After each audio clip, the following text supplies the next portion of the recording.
Hey guys, Trey here. Today I'm going to show you guys how to install a PS2 emulator called PCSX2. Let's get into the video. Okay, so in your browser, you want to type in PCSX2 and go to this website. This is what PCSX2 is. You can scroll down and see what it is.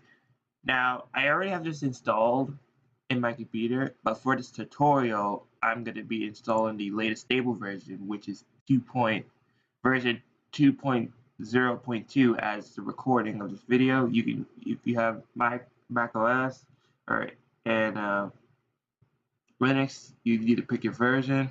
I use Windows. I'm using Windows, so we want to click this, and then you want to select where to put it here. I'm just going to put it on the desktop.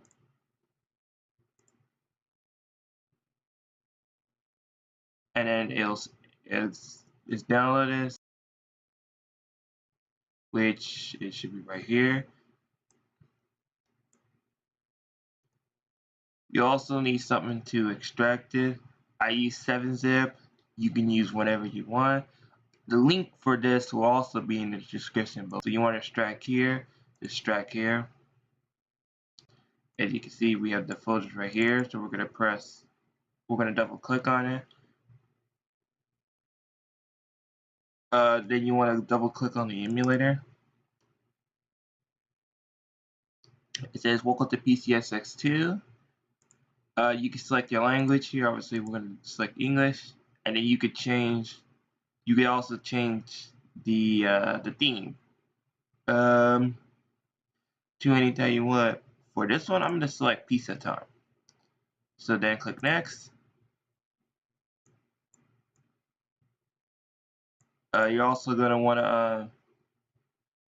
So you'll need to find your BIOS. I already have a BIOS, but I can't tell you where to get a BIOS. But if you do a Google search, you'll be able to find the BIOS that you need. Once you've got the BIOSes, then you want to select a BIOS, I think.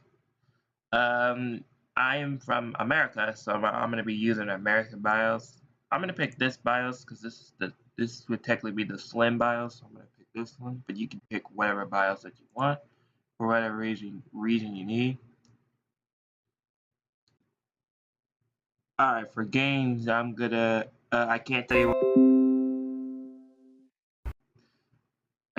where to get games, but if you do Google search, you'll be able to find the games that you need as well. I'll be right back. Once you have your games selected, it's gonna tell you how to select controllers or how to do the controllers there. I will go over controllers in a second. You're now ready to run games. There you go. And now you can see all our games is listed. So let's go over the settings here. You can change to grid by clicking here, or you can use list. We're going to do list for now. Alright, let's go over some steps. Let's go to emulation. We're going to be going over graphics here. So the stuff you want to change here is to the renderer. Use Vulkan because Vulkan will give you the best performance. But if you're starting to lag, you may want to go over to OpenGL. But on this computer, Vulkan runs. The system I'm using, the Vulkan runs fine with me. For the adapter, you don't need to change this. You can select it to your actual adapter. This is my GPU, so I'm gonna select my GPU. For the aspect ratio, you can have it at 4:3, which you'll obviously have the black bars on the side, or you could do widescreen 16:9, which the angle will be stretched. For me, I do widescreen because the PS2, in my opinion, just looks better stretched than 4:3. But you could do whatever you want to do. But for this one, I'm going to be using 16:9. Apply no interlacing patches.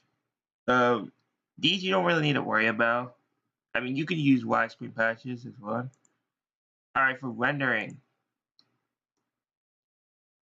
This is basically gonna be your aspect ratio, your resolution.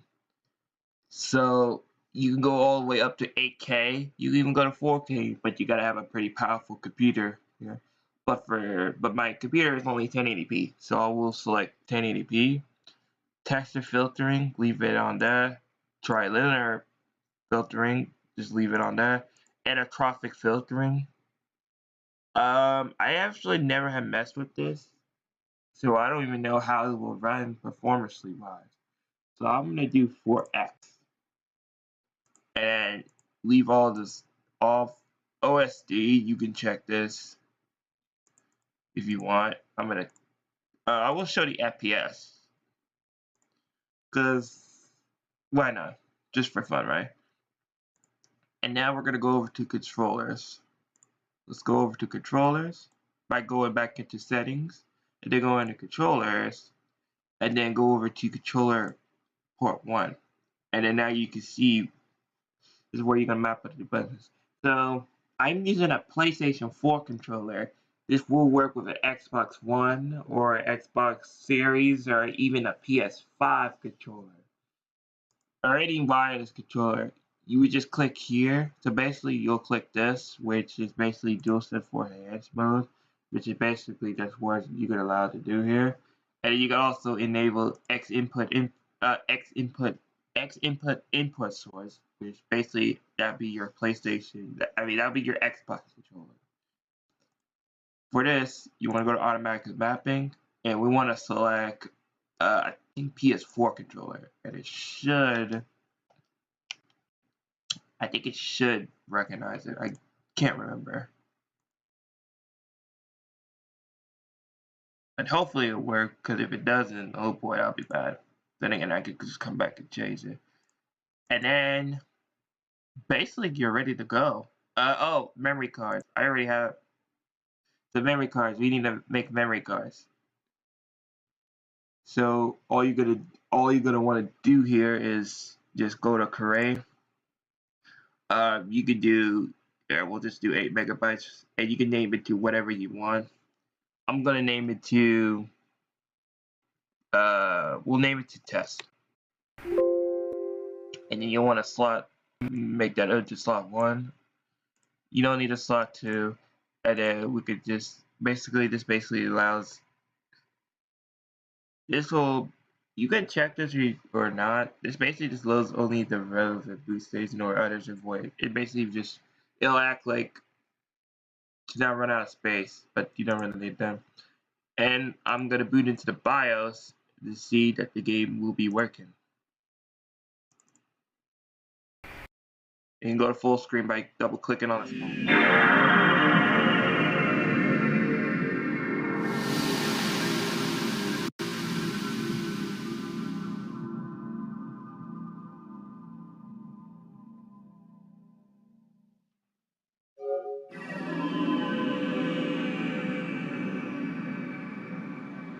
And there you go. That's how you set up a PlayStation 2 emulator on your computer. Thank you guys so much for watching. Bye guys.